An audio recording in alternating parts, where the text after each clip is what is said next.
All right, everybody, welcome into the Leaning Into Leadership podcast. This is episode 288. One of the things that I've learned over the years is that leadership isn't usually defined by the big moment.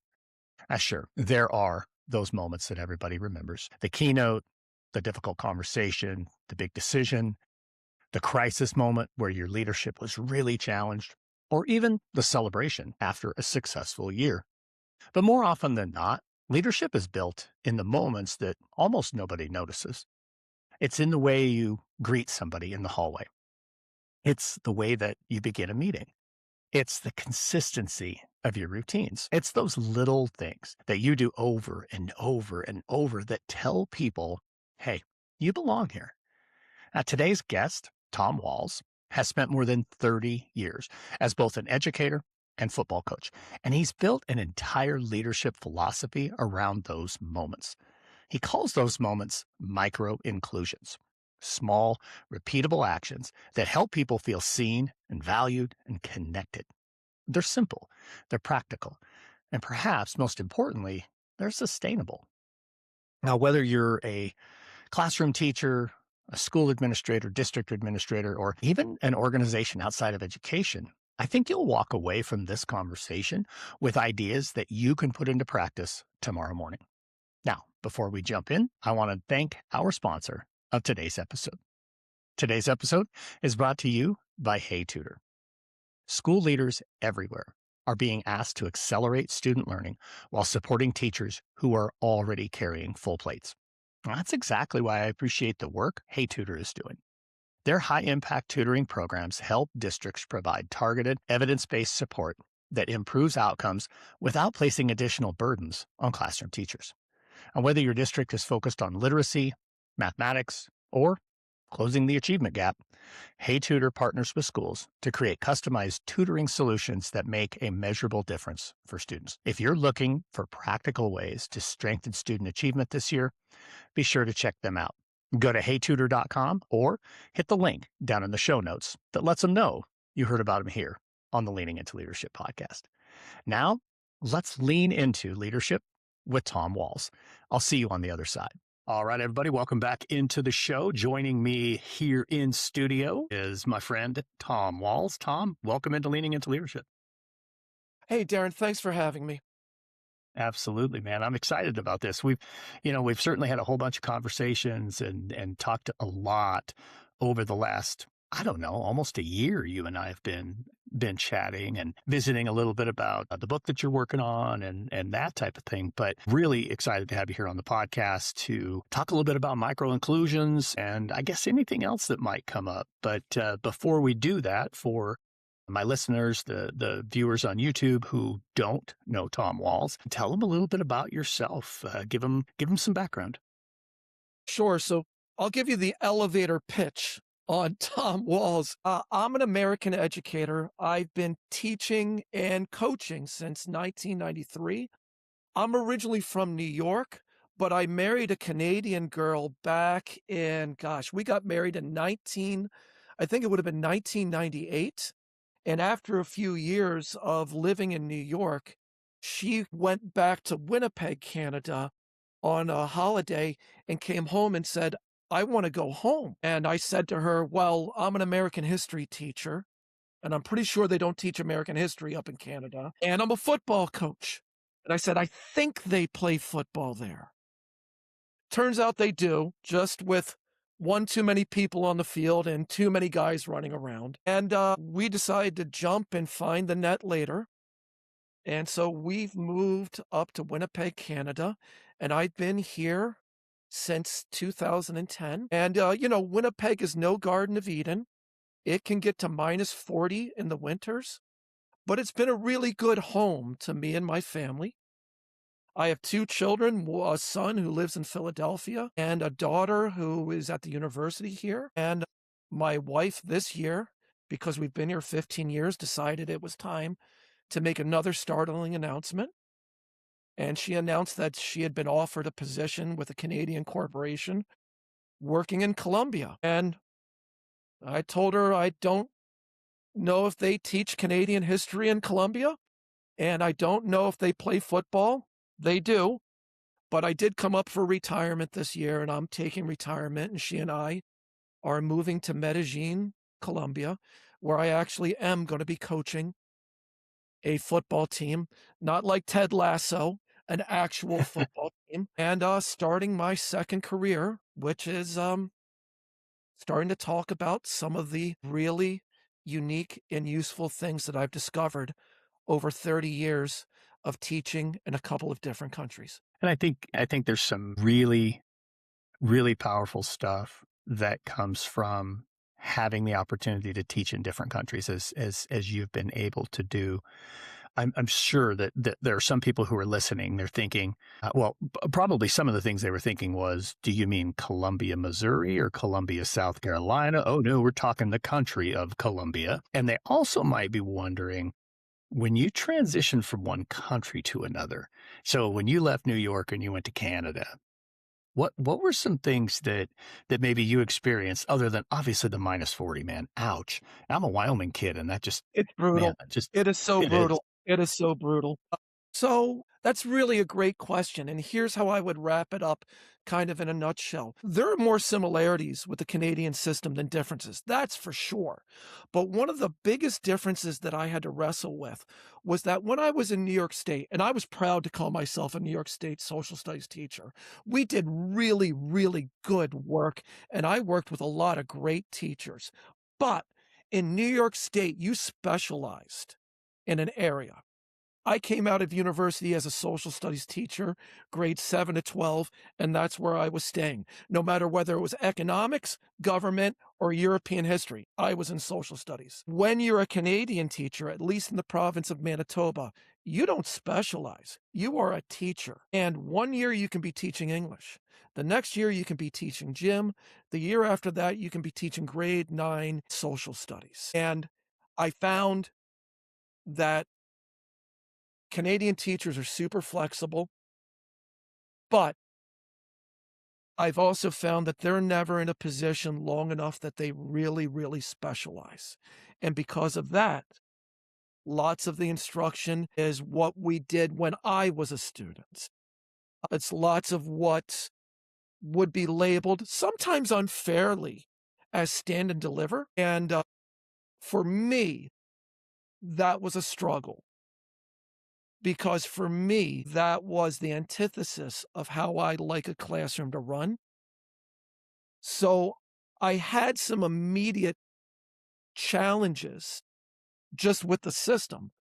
But a really interesting anecdote to this is that my daughter went through the Canadian high school system, and she and I have talked about this at length. And she had a math teacher in the same school that I taught in, because she went to school with me for 2 years, and I knew him, and I knew every day was a work packet. And the second day was correcting the work packet. And the third day was a new work packet, and on and on and on throughout the year.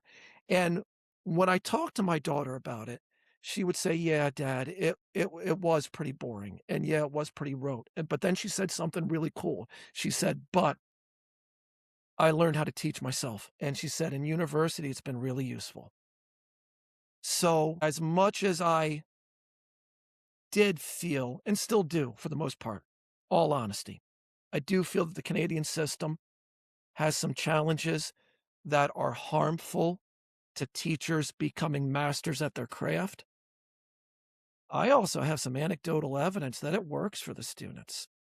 I was talking with a Serbian teacher just the other day, and he was telling me, no, we should be lecturing all the time, all the time, all the time. And some of his arguments about how we've enabled students by not, by, in his words, dumbing down the material, I didn't have a lot of really good responses. So that's been the biggest difference that I've seen. I Certainly an think I went interesting. off on a tangent there, so I apologize. No, that's totally fine. Certainly an interesting difference that you see there, and something definitely to think about, and actually it really connects well with what we want to talk about here on the podcast, the micro inclusions. Now, before we do that, though, you said something to me before we hit the record button that I want to come back to and maybe have you expand on, because what you just talked about with Canadian teachers, you could be one day you're teaching home ec and, in the next school year, you might be teaching math or whatever. I think that while maybe you don't get the opportunity to perfect your craft as much specific to the content, I wonder if maybe it helps teachers not fall into a rut. Now, obviously, the guy with the math packet, correct the math packet, correct the math packet. Maybe he was in a rut. But you shared something with me, a conversation you had with a superintendent recently who talked about like around year 7 is when teachers sometimes find their groove. So let's go back to that. I want to have you talk about that a little bit, and I don't know, maybe connect that to that Canadian practice of non-specialization. Yeah, the conversation I had was with a really close friend who's a very successful school administrator in New York State. And he talked about when we had first met, and I had been teaching for about 10 years and he was brand new. And one of the things he expressed was that you were already 10 years into the game and that you were still approaching every day as if your hair was on fire, which is one of my favorite football cliches about kids who practice really well. He said, it was year 10 and you were wearing costumes. It was year 10 and you were coming up with new lessons. It was year 10 and you were doing new ideas. Whereas what he's found as a superintendent and administrator was at about year 7, most teachers settle into their routine. Their routine is either their groove that they found themselves in or maybe a rut. And in talking about this is why he said that tenure was so important and that you need to know who's going to be into a place where they're consistent and good and who is going to be in a place where they're really just punching in the clock. So his question to me was, how come you never fell it into that? And it got me to do some quick thinking. And it's funny how sometimes somebody will say something and you connect the dots right away. I think the reason why was because every day I felt like I was getting to be Robin Williams in the Dead Poets Society. Every day I felt like I was getting to be Sidney Poitier in To Sir with Love, or every day I got to feel like I was Denzel Washington in Remember the Titans. I was having those moments that we saw as young people in the movies that encouraged us to want to be teachers. And I was having those moments all of the time. And Darrin, those moments are addictive. They're like drugs. Well, what I'm assuming it must feel like to be on drugs, where you want to keep coming back and having them over and over again. And here's really the crux of it. Some of those moments I had were because of great lessons. I taught some really, really awesome lessons. I also had some awful ones too. But what I found about the great lessons is that not only were they labor intensive, it took a lot of thinking. It took a lot of prep. There were a lot of late nights. But here was the worst part, that once I had taught it, it was gone. It was like the old Kansas song. It was dust in the wind. And I had to wait till next year to have it again. And as I thought about it more, the lessons were great, but that's not really what created this high that kept me wanting to come into work every day. The high was the connection that I got with the kids. And I've been fortunate that as I look back since 1993, every team, every classroom, I've had a connection with the kids that created that same high. And it's really only been within the last 2 years that I've been able to start to filter it and qualify it into this concept of microinclusions. And these are small, repeatable actions that take little or no preparation that you can do tomorrow to create that buy-in from your students. So talk a little bit more about then the micro inclusion. So I mean, the concept of your book is teach like a coach, coach like a teacher, but that micro inclusion piece is such a core element.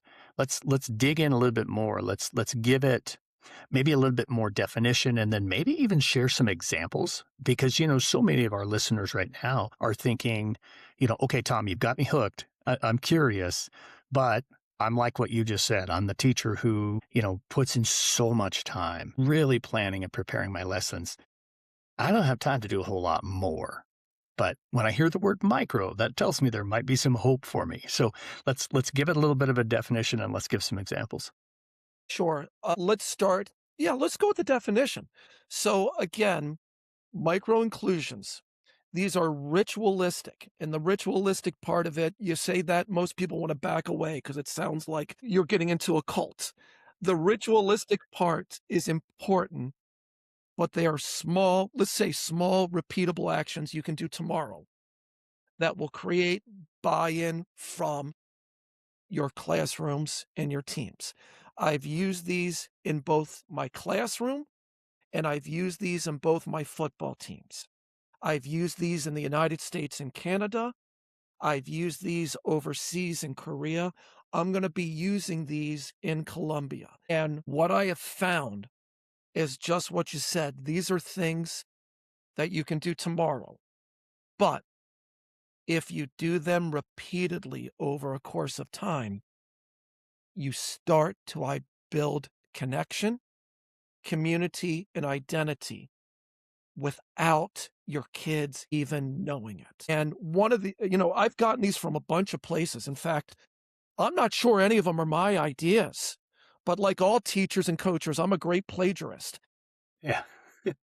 And easily the most impactful one I got from my friend, Coach Hugh Wyatt out in Washington. And this technique has done wonders for creating connections. And it's as simple as this. It's handshakes every day, whether it's my classroom or my football team. We start with a handshake. Now, in the classroom, I don't let the kids come in until we've shaken hands and they come in. On the football field, it's a little different because kids are getting there at various times. Kids are getting taped up. Equipment is coming in. But I know every kid at some point is going to run over and they're going to shake hands with me. Now, it's a regular handshake, right? We don't dap. We don't slap hands. It's what you would do at a business meeting. And you would be stunned at the amount of parents who have commented on this and have actually gone out of their way to thank us. And it's not just me. They shake hands with every member of my staff, and it's habitual. It's a relationship we have. Now, here's where the magic happens in this. At the end of practice, when we get done with our housekeeping announcements, when we get done with whatever we're going to do that I'm going to talk about in a second. I'm going to talk about our football clap in a second. I'm going to talk about our Room 31 clap in a second. I'm going to talk about what we called our U.S. history clap in a second. We get the kids to line up and they shake hands with the coaches. This is a little more formal, right? This is like a wedding receiving line. But here's where this gets really useful. And this is what Coach Hugh taught me. If I've had to get on a kid at practice, and I've had to raise my voice because I am not above doing that.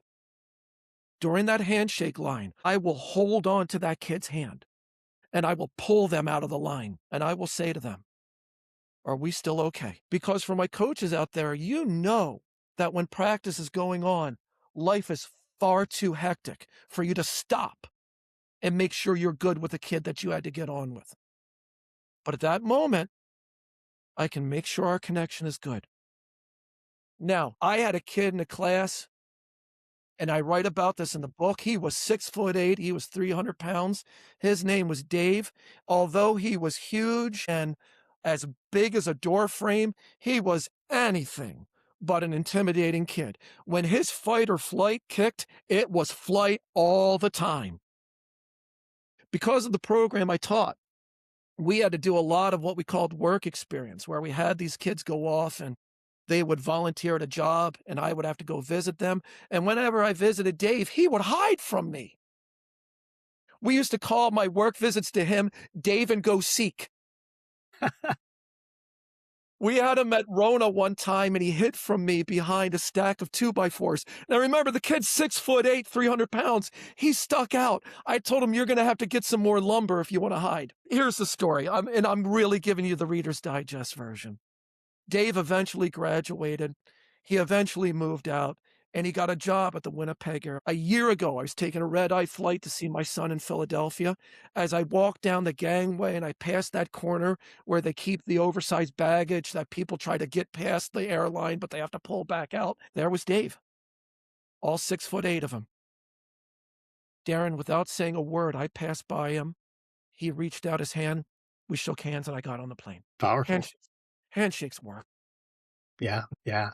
You're taking me back to my time as a high school principal when we developed our career academies. And in our Energy Resources Academy, the teacher who was the director of the academy, his name's Ted, one of Ted's absolute musts, and he was a business teacher, was the handshake. And, when you stepped into Mr. Schroeder's classroom in room 324, the kid who was closest to the door stood up, turned around, shook your hand, and then told you, hey, here's what we're doing in class today. The compliments that we would get, because obviously as the principal, anytime we had, a visitor or something like that to the building, I was along for that tour or whatever it was. And I always made sure we went to room 324 too, because I knew that would be, Awesome. what would happen. Right. But it was one of those things that people always came back to how powerful that was, that we were not only expecting, but intentionally teaching our young people how to shake hands. It's an unbelievably powerful thing. And to think about that as something everyone can do in a classroom. It doesn't take prep time. It doesn't take planning. It just takes being intentional. I just love Yeah, that one. intentional. And Darrin, here's the thing of why I call it the ritualistic aspect of it. You have to commit to doing it all the time for it to work. It is small. It is easy, but small and easy is only two of the three parts. You have to commit to making it your ritual. And it will work, but you've got to put in the long-term application. And please, it's a handshake. It's super easy. Yeah. But it's something that I believe, and maybe expand on this a little bit when I say it, but every single kid, every single one of your coaches, every single one of your athletes, they feel like they're included because every one of them is doing it. Mhm. And, that's one of those parts about the inclusion movement, right? Is the people need to feel valued. People need to be seen. People need to feel like they have a part. And, I say those things, and as I say them, I feel like I'm the HR department with the new initiative from the superintendent. And I've been that teacher in the meeting, right? But my God, there's truth to it.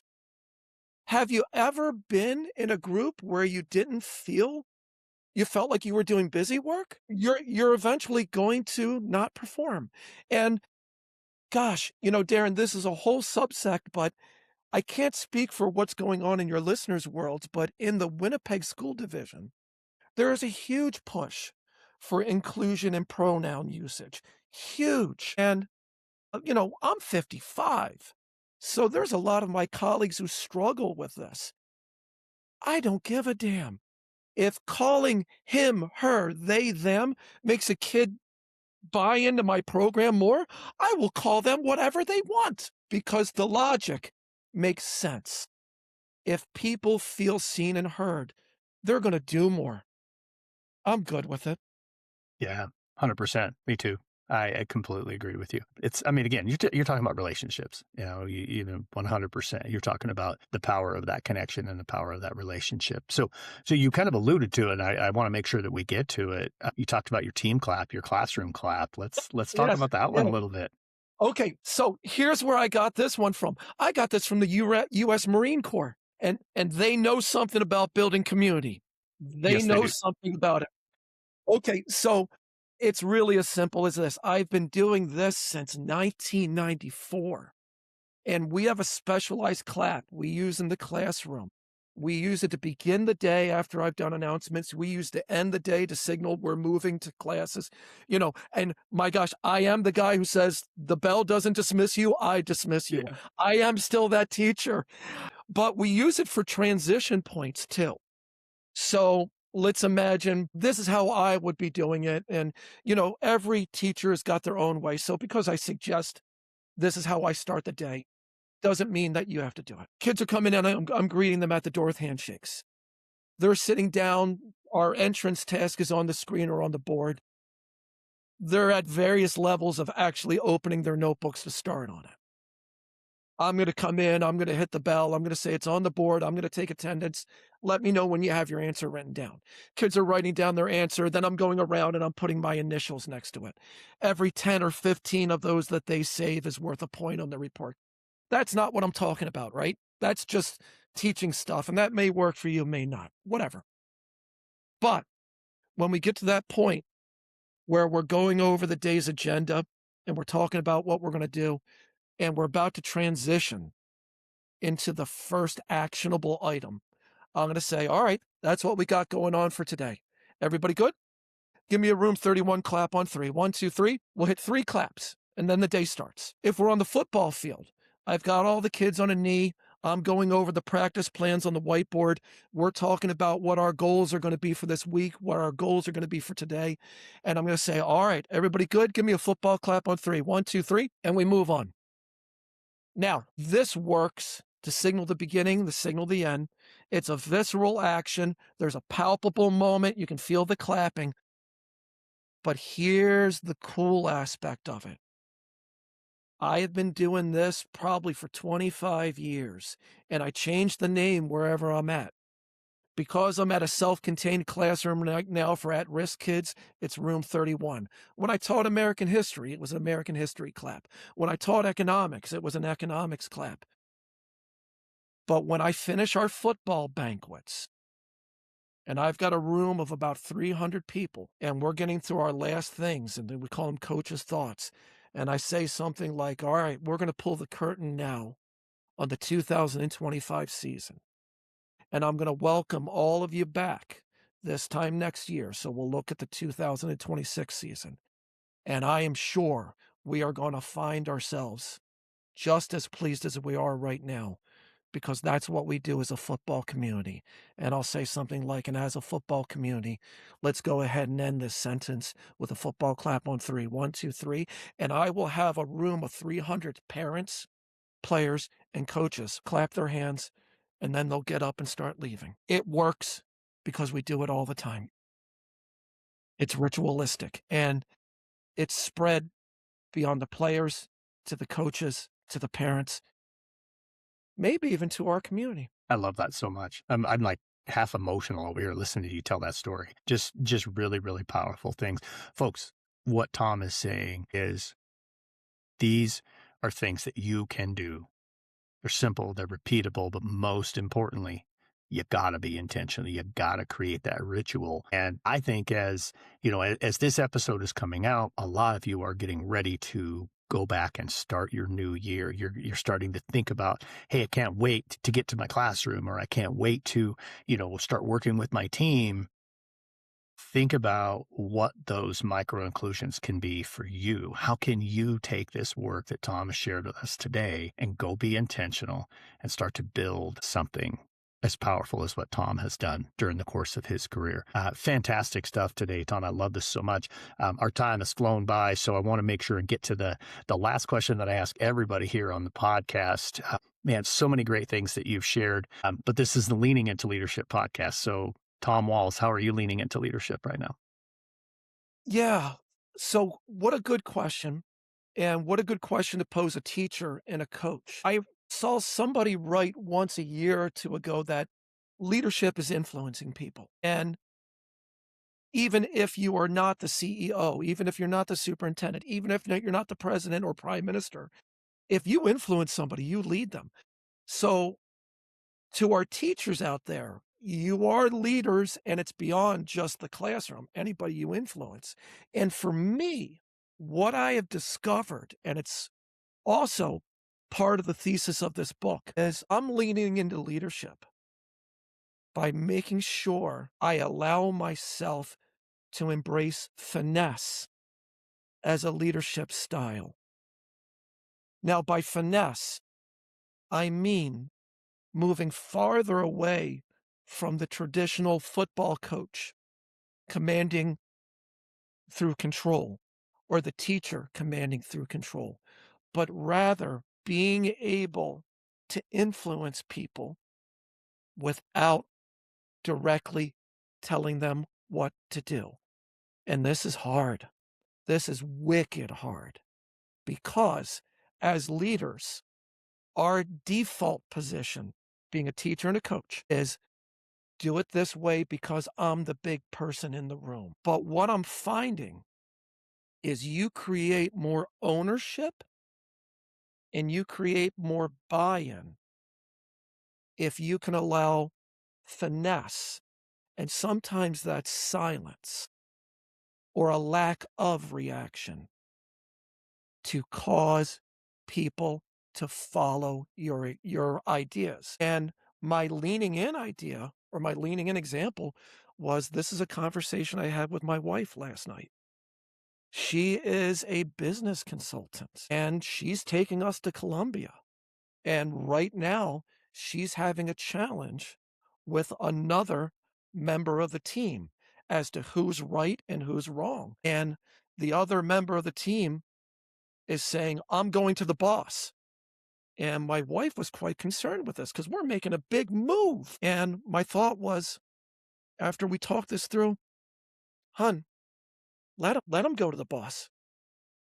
Don't try to force him into your way. Say, and I'm not good at telling her what to do, but something along the lines of maybe there's a voice here of do the things that you have to do. However, these are our priorities. And I understand that you're upset, and I'm not going to tell you not to be upset, but I'm also not going to react and make this worse. And for me, leaning into the idea of finesse-based leadership is not trying to force the issue with the person, because what I've found is that typically works in the beginning, but does not cause buy-in. Absolutely. I love that. Man, that might be one of the best answers we've heard here on the podcast. Almost 300 episodes in, man. That's one of the best answers I think I've heard. I love that so much. Wonderful, wonderful stuff. Tom, people are going to want to follow you. They're going to want to, learn more about you. I mean, I know you're writing on Substack. I follow you on Substack. What are some places that people can get in touch with you? Substack is really the best venue because every other week I'll write on something about teaching and coaching. And in the beginning, it used to be things like handshakes and the Room 31 clap. And then it started to become things like last week I wrote an article on gaps we don't know that are there. And it was things we don't know our students don't know and things we don't know our players don't know. And so here's another micro inclusion, not really a micro inclusion, but super easy thing you can do. I've come to the conclusion with my football players, if they can't say it, they don't know it. And I have to question them all the time to find out what they don't know. And here's where I learned this, Darrin. And again, you talked about learning something just the other day. I learned this just the other day in that working with my team in Colombia. I have a football team in Colombia that I'm coaching through Zoom. And honest to God, this is crazy. They didn't know that there were different positions on the offensive line. No I way. know you know this, Darrin. I know that most Americans know this. I know this, all Canadians know this. I didn't know that the guy who was coaching the Colombian team didn't know that the guard really isn't interchangeable with the tackle. And so the article I wrote, and it's really pretty cool, are those gaps that we don't realize aren't there. It was a gap. I had no idea. Darrin, I was trying to teach them, not a complicated to me, but a very complicated to them offensive play. And they didn't know that the same guy had to play the same position every practice. How Amazing. crazy is that? How It crazy is is. that? Yeah. But it underlines your point so well that, there are gaps and I enjoyed that article, by the way, but there are those gaps that you're right. We don't know what our kids don't know or what our athletes don't know unless we ask, unless we Yeah. really dig in and pay attention. So Yeah. super fantastic stuff. The phrase I like to use is digging up snakes. We've got to dig up snakes and kill them. To answer your question, LinkedIn is also a great place to find me. Yeah, I've got a Facebook account, but that's just for Philadelphia Eagles memes and Simpson memes mostly. There you go. Awesome. Well, we'll make sure we link both your Substack and your LinkedIn in the show notes so people can come and find you. Man, this was so much fun, Tom. Thank you so much for coming and joining me here on Leaning Into Yeah, Leadership. yeah, you're welcome. Please, talking about teaching talking about coaching is easy. Teaching and coaching, that's hard. Man, what a fun episode that one was. I've gotten to know Tom over the last couple of years, and we've had some amazing conversations. So it certainly was time to have him here on the podcast. So make sure you get down there in the show notes and click on the links, get connected with Tom, check him out on LinkedIn and on Substack. You will absolutely not regret it. Tom's an amazing follow. And now it's time for a pep talk. So today on the pep talk, I want to keep this fairly short, or at least I'm going to try to. Earlier in the week, I was in North Carolina and had the opportunity to work with an entire district leadership team, roughly 100 people. Before my portion, the assistant superintendent, two of them actually, did some presentations for the entire leadership team. One piece was on kind of setting them up for their new strategic plan, and the other piece was a full rollout of the strategic plan. And while that probably isn't unique, we see that happen frequently. What stood out to me was how these two leaders were very intentional to go about their work to increase the engagement in the room through activities, through strategies, honestly, leading like a classroom teacher. If you want people to do something, you need to model it for them. The leaders in that room now have these incredible models for ways to go and lead in their staff. They're going to have the same expectations. They want their teachers to be engaging. They want students to really take ownership of the learning. And that started right there at the top with those two leaders. I think they did a fantastic job, folks. So that's what I have for you today. Just remember, you modeling what you want to see is absolutely critical and truly makes a difference in your leadership. Thanks for listening here on the Leaning Into Leadership podcast. Thanks for listening to the Leaning Into Leadership podcast this week. As always, rate, review, and subscribe. Make sure you share this with somebody else who might enjoy this episode. Have a Road to Awesome week.